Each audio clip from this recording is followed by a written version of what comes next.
बड़े नारे लगा लिए कि दूध मांगोगे खीर देंगे, कश्मीर मांगोगे तो चीर देंगे।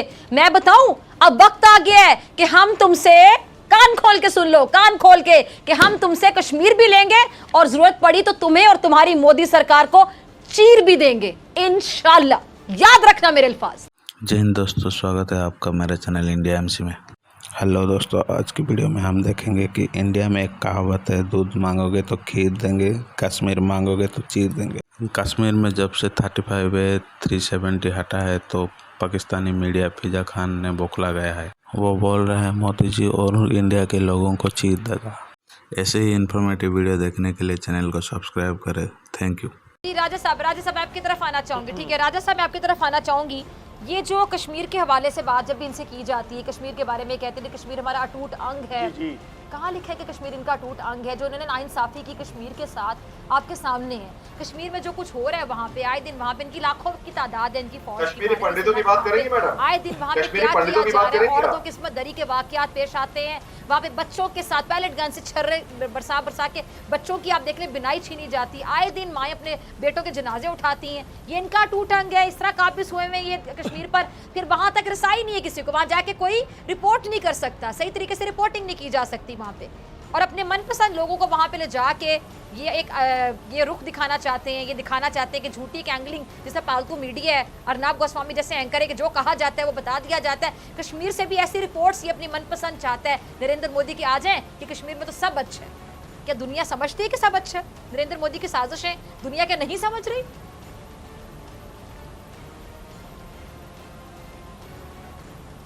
देखें जी, मैं तो आप दोनों एंकर साहिबा से भी और दोनों जो शरीक हैं गुफ्तगू में, उनसे रिक्वेस्ट करूंगा कि अपनी अपनी बात करें और बात सुनें। ये टाकरा से मुराद ये नहीं है कि आप एक दूसरे को टकरें मारें।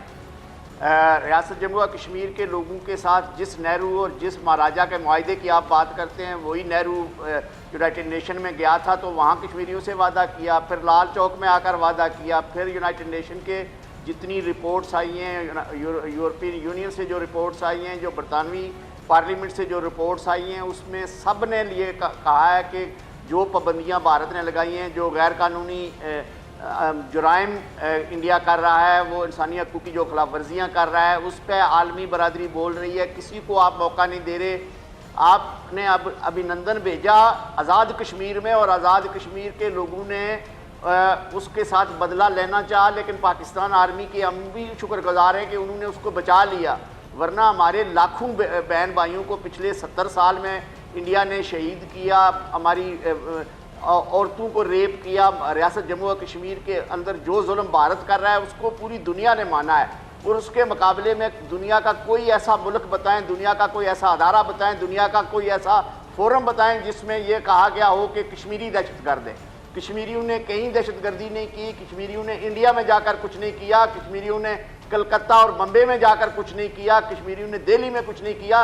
कश्मीरी अपने वतन की आज़ादी की जंग लड़ रहे हैं, और उसमें अगर पाकिस्तान उनका साथ देता है और दुनिया के और मुल्क उनका साथ देते हैं तो वो हक पे हैं। इसलिए कि ये यूनाइटेड नेशन में भारत ने तस्लीम किया था, भारत ने ये वादा किया था कि कश्मीरियों का वो उनका हक देंगे।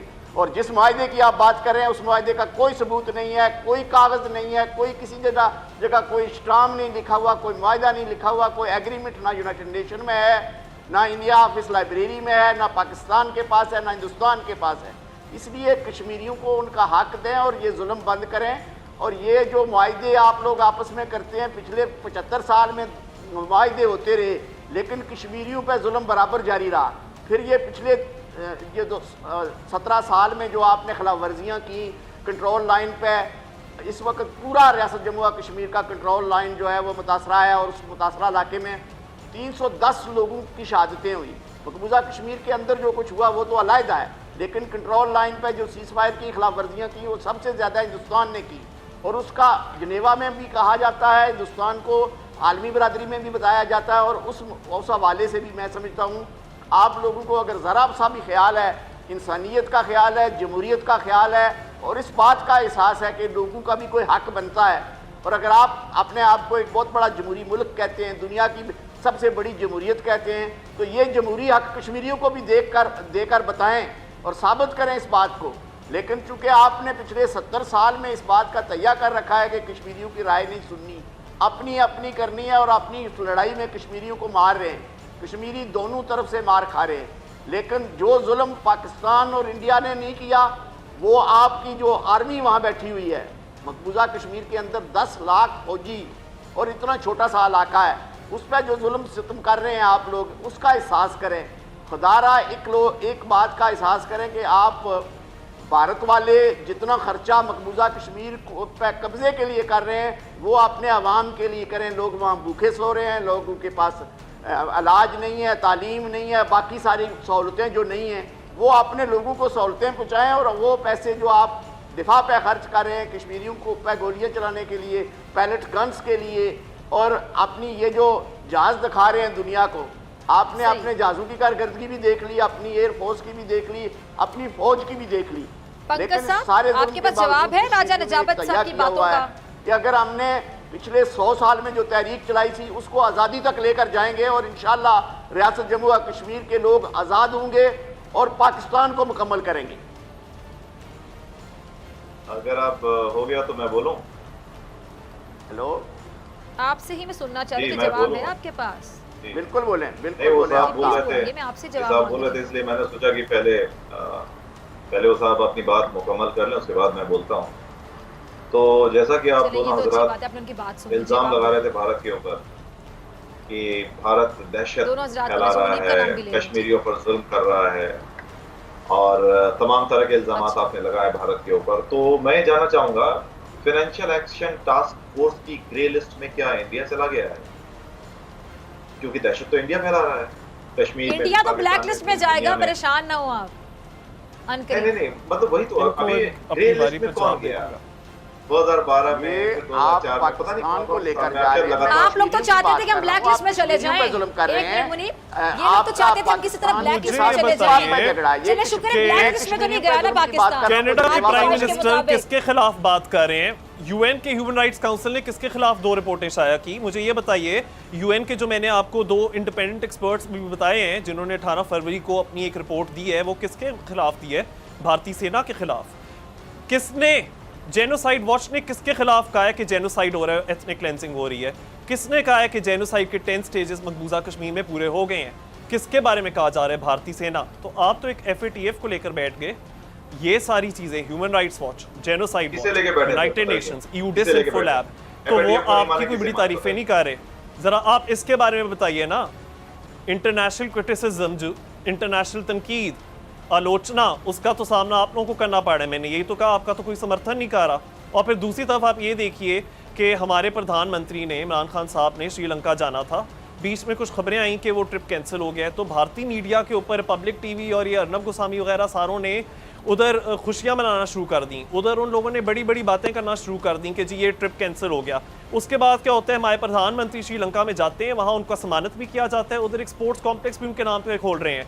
बल्कि जो बोरिस जॉनसन है यूके के प्राइम मिनिस्टर, उन्होंने अपना ट्रिप भारत में कैंसिल कर दिया, बिकॉज इस वक्त कोई भी मोदी के साथ अपने आप को वाबस्ता या एसोसिएट नहीं करना चाह रहा। मोदी की इंटरनेशनल रेपुटेशन बहुत गिर रही है। आप अपना लोकतंत्र संभालिए। आप मुझे ये बताइए कि आपने जो क्रैकडाउन किया दिशा रवि के ऊपर, नवदीप कौर के ऊपर, जी कहिए। आपकी बात पता नहीं कहां से इतने सच आप लोग ढूंढ करके लाते हैं, मुझे ताज्जुब होता है। बोरिस जॉनसन का जो टूर था वो कोरोना की वजह से कैंसिल हुआ था। बोरिस जॉनसन ने बोला भैया हमारे यहाँ कोरोना तो बहाना है, इंटरनेशल मीडिया की रिपोर्ट है। असल में मोदी को मिलना नहीं। अच्छा, आप लोग इतना सच। अच्छा, अभी यूनाइटेड नेशंस में कुछ समय पहले, 2-1 साल पहले, कुछ जो अभिनंदन वाले केस के बाद की बात है, जब यूनाइटेड नेशंस में आपके जो रहनुमा पहुंचे थे, वहाँ आपके ऑफिशियल थे, वो इंडियन ऑफिशियल के आगे हाथ ऐसे कर रहे हैं, हाथ हैंडशेक के लिए। तो इंडियन ऑफिशियल ने हाथ जोड़ के उनका अभिवादन जरूर किया, लेकिन हाथ मिलाया नहीं, क्योंकि एक टेररिस्ट कंट्री के ऑफिशियल के साथ हाथ नहीं मिलाना चाहते थे। उस चीज को आपके फैक्ट्स थोड़े गलत हैं जी। मैं आपको बता दूं, ये इंटरनेशनल कोर्ट ऑफ जस्टिस में हुआ था।